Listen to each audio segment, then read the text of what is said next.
Hi hello welcome to BRK exclusive.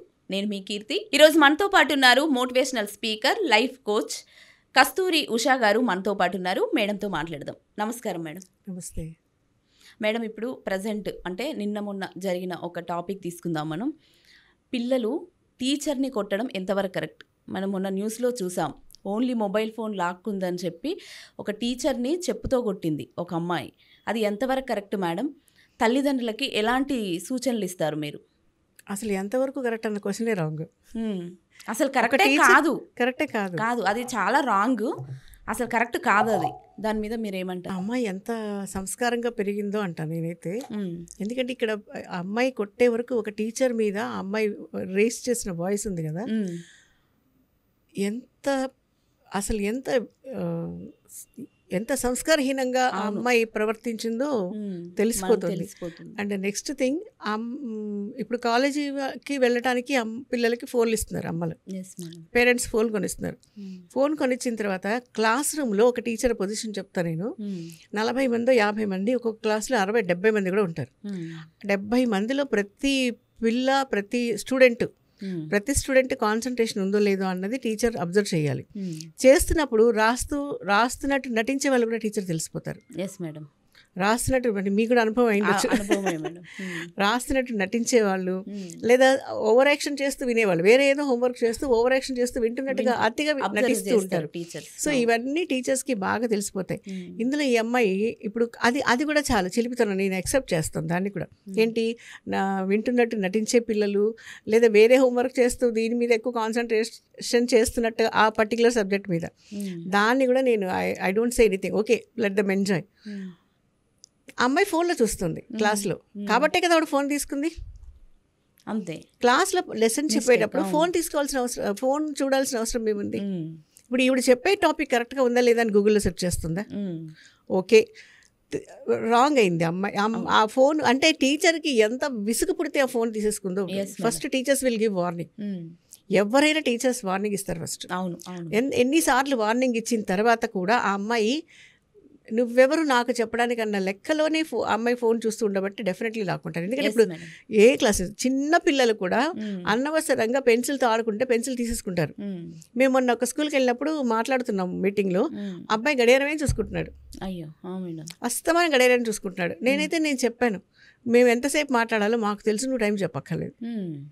So first నా గడియారం తీసుకొచ్చి ఇచ్చే నాన్న అన్నాను. హ్యాపీగా చిన్నపిల్లాడు తీసుకొచ్చి గడియారం మాకు ఇచ్చేసాడు. ఇప్పుడు ఎవరికైనా ఇరిటేషన్ ఉంటుంది. ఇప్పుడు ఇక్కడ జరుగుతున్నప్పుడు కెమెరామెన్ ఆడుకుంటూ ఉంటే మీకు నచ్చుతుందా? నచ్చదు మేడం కదా.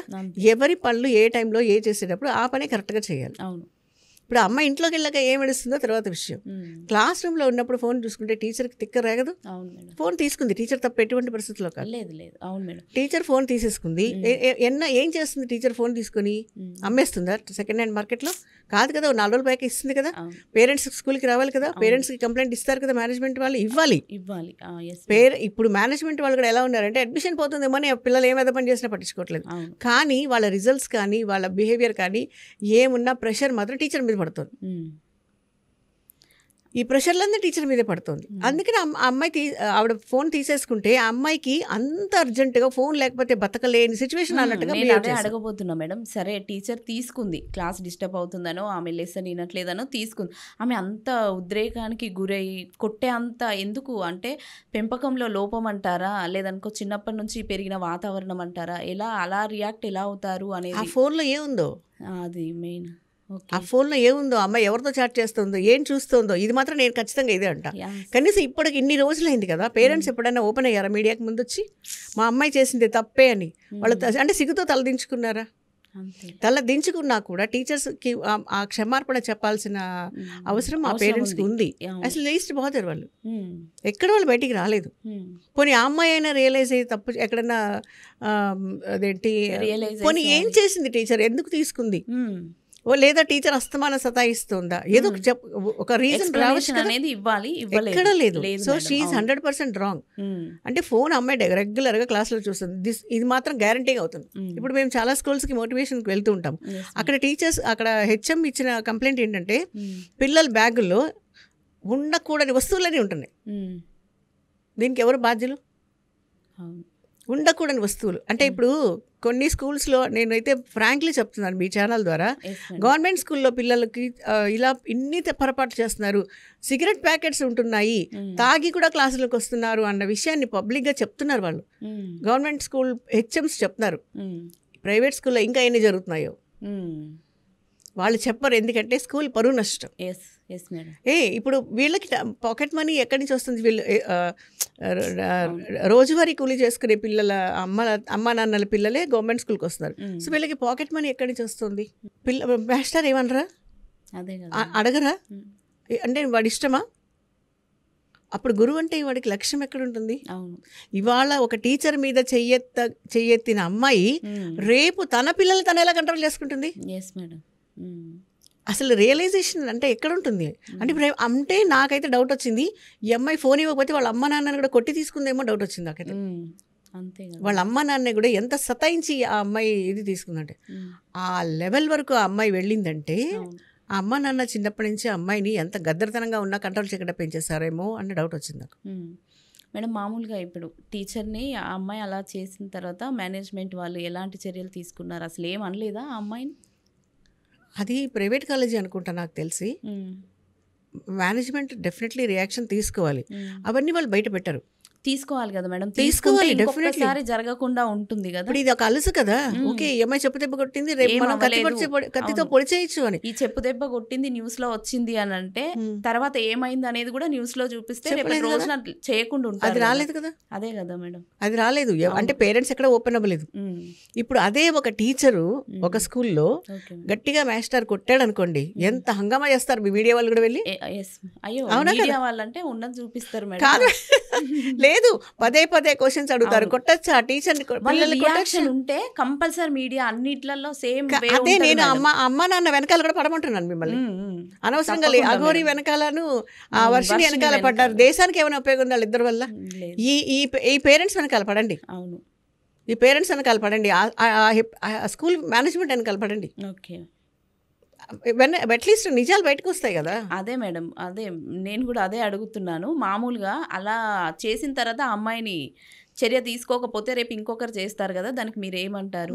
అదే చర్య తీసుకోకపోతే డెఫినెట్లీ ఒక అలసంటే ఏర్పడిపోతుంది. ఆల్రెడీ ఇప్పుడు ప్రెసెంట్ సిచ్యువేషన్లో మోర్ దెన్ 50% స్టూడెంట్స్ కానీ పేరెంట్స్ కానీ టీచర్స్ మీద రెస్పెక్ట్ అన్నది పూర్తిగా పోయింది. ఏంటంటే టీచర్స్ అంటే కొట్టకూడదు.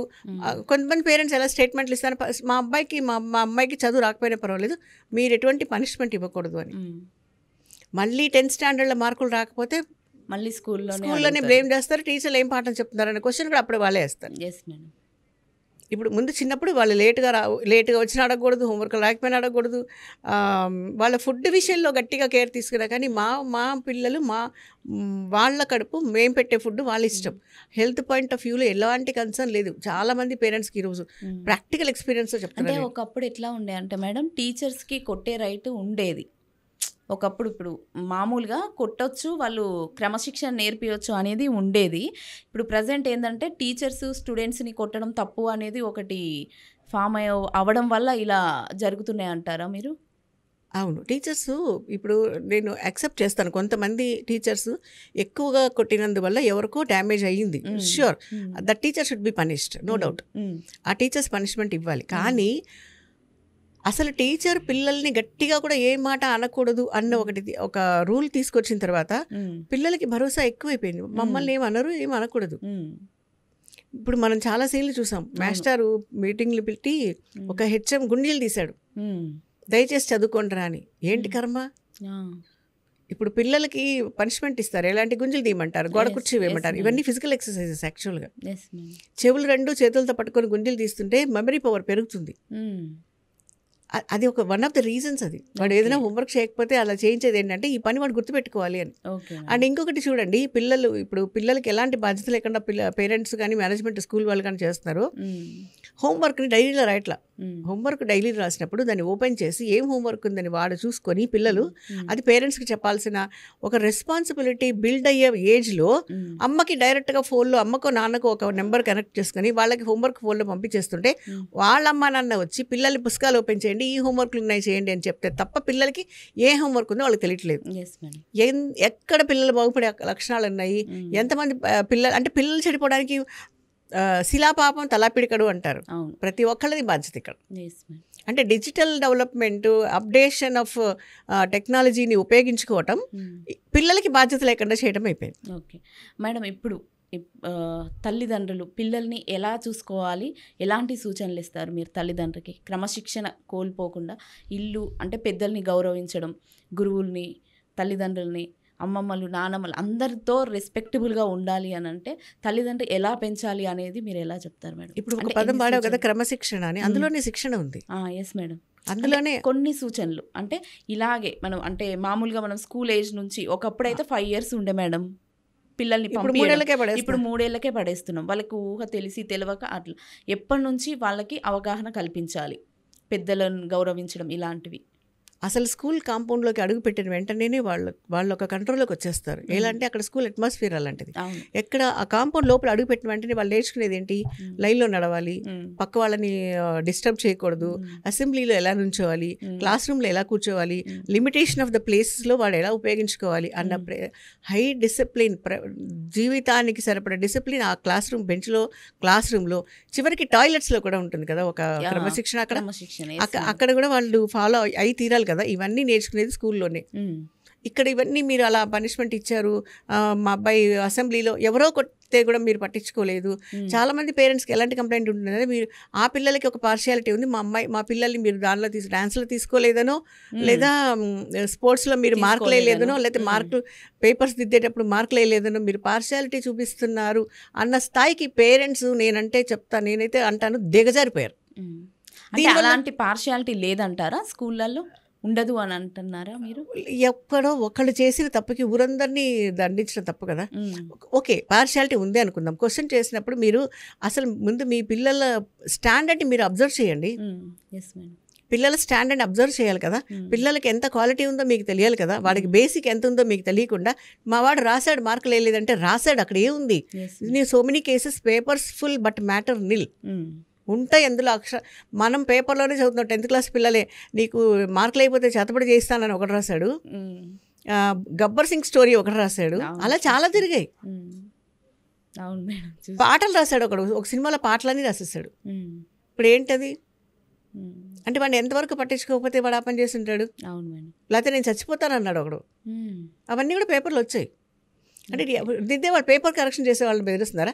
అంటే చిన్నప్పటి నుంచి చదవకుండా, బాధ్యత లేకుండా, హోంవర్క్ చేయడం ఇష్టం లేకుండా, కష్టపడి హోంవర్క్ రాయటం, క్లాస్ వర్క్ రాయటం, చదవటం, టెస్ట్ రాయటం చాలా ఉంటాయి. అవన్నీ ఇది కష్టపడటం. పిల్లలు చాలామంది చెప్తారు కష్టపడి చదువు అని చెప్పొద్దు, ఇష్టపడి చదవమంటాడు. ఇక్కడ కష్టం ఏంటంటే చదువుకునే టైంలో వాడికి కొన్ని పనులు, కొన్ని వ్యవహారాలు చేయాలని ఒక క్రేజీనెస్ ఉంటుంది. ఆ క్రేజీనెస్ని వదిలేయటమే వాడికి కష్టం. అది వదిలేసి చదవాలి కాబట్టి అది కష్టపడి చదవటం అయింది. అంతే తప్ప చదవడానికి కష్టపడక్కర్లా. వాడు పనికి మాలే పనులు చేయాల్సినవన్నీ వదిలేయటమే కష్టం వాడికి. నేనైతే అదే చెప్తా. ఇప్పుడు అదే దాన్నే కష్టపడి చదవటం అన్నారు. ఓకే మేడం, మంచి ఇన్ఫర్మేషన్ ఇచ్చారు. Thank you so much madam. Thank you.